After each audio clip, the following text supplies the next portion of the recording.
Well, thanks so much. Appreciate the opportunity that OIS has given us to introduce you to a company called Sparingvision.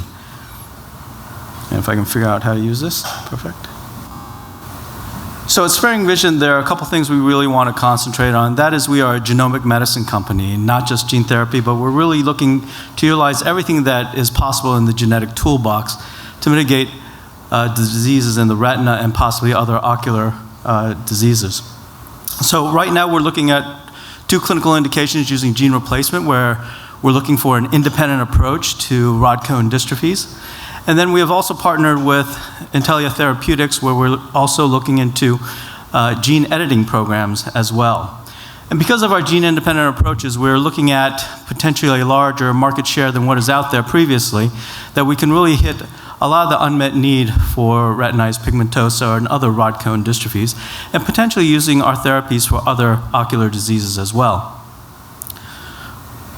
So for our team, our CEO, Stéphane Bozel, has developed and recruited a team of experts in gene therapy, ophthalmology, and retinal gene therapy within the last 18 years. Some of these names I'm sure you are familiar with. So when it comes to our pipeline, the first 3 programs are really our gene-independent approach of how we can slow down or even restore function in cone photoreceptors in rod cone dystrophies, targeting patients in retinitis pigmentosa first.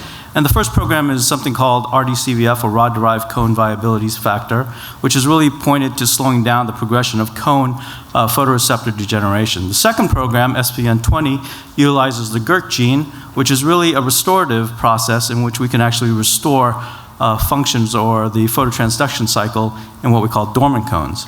And if it's successful, we'll put both these together into what we call SPN30. The last 3 indications are for our collaboration with Intellia Therapeutics in developing 3 targets in ophthalmology using their gene editing technology. I hope I'm not the only one that can't see that screen back there. So anybody know a good ophthalmologist? But as part of this, we have developed pretty much a world-renowned scientific and clinical advisory board. Many of these names you will know. We thank them for their support. One of them is here in the office, Dr. Mark Panisi, and we believe that with their guidance we'll be hopefully successful in our endeavors. So when it comes to the gene therapy route, we're targeting rod-derived cone viability factor. And this is really where we're looking at rod cone dystrophies. And as you know, the retina has 2 different light-sensing cells, rod and cone photoreceptors. And we're looking at a subset of that, which is the most common form of rod cone dystrophy, known as retinitis pigmentosa, which I'm sure is not foreign to this group here. But in general, it has about 70 different genes, and they all basically follow a very similar pattern. Obviously, there are exceptions to the rule. But the reality is that they start affecting the peripheral rod photoreceptors, and you start getting something called nyctalopia, or decreased vision in low-lit situations. And that's because the rod photoreceptors are dying at that point. But then after that, the cone photoreceptors also start dying. This decreases your ability to see in the daytime, color vision, and your fine acuity. And then a small subset of patients, they lose all those cells altogether and go to complete blindness, or what we know as NLP. This is a high unmet need. Right now, there's really only one therapy that's been approved by gene therapy, and that is Luxturna for the RP65 gene, which I was a big part of in my prior life. So we know that it's possible that gene therapy is possible. So when you look at the whole scheme of things, a lot of the gene replacements really target the earlier in disease when you still have a fair amount of rod photoreceptors. Again, there are obviously exceptions, and I know some Luxturna patients are very advanced, but the majority seem to do well when they still have a good amount of cells in the retina. Now on the other side, where you have really no retinal cells or no photoreceptors left, that's when you see more of the optogenetics, gene cell replacement, or the retinal chip. For us, we're kind of sandwiched right in the between, because we're really about cone preservation, basically slowing down the degeneration of cone photoreceptor function, or actually restoring toward the end stage of cone degeneration.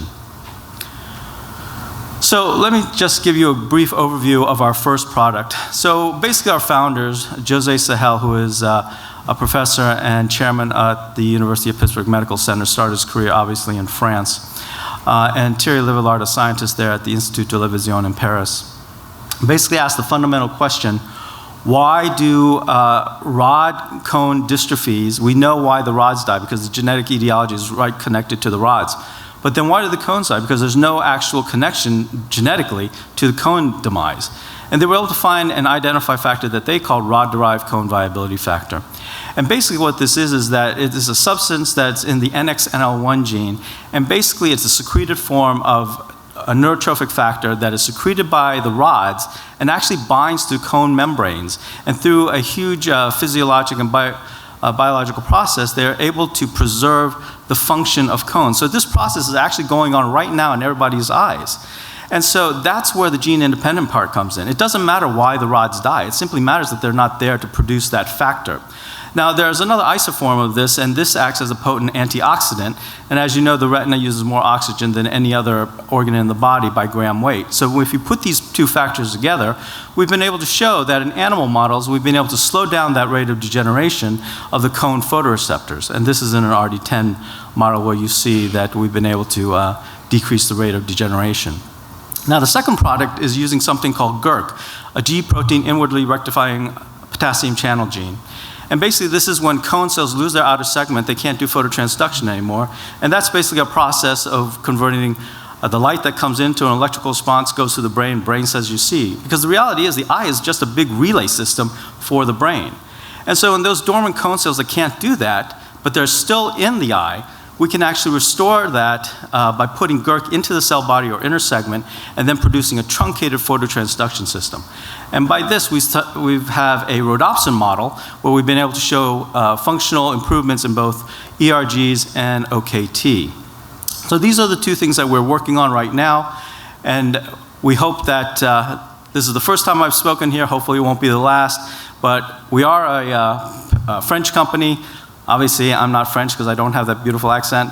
I'm from Philadelphia. So we are based in Philadelphia for the US and in Paris for our international headquarters. Thanks so much.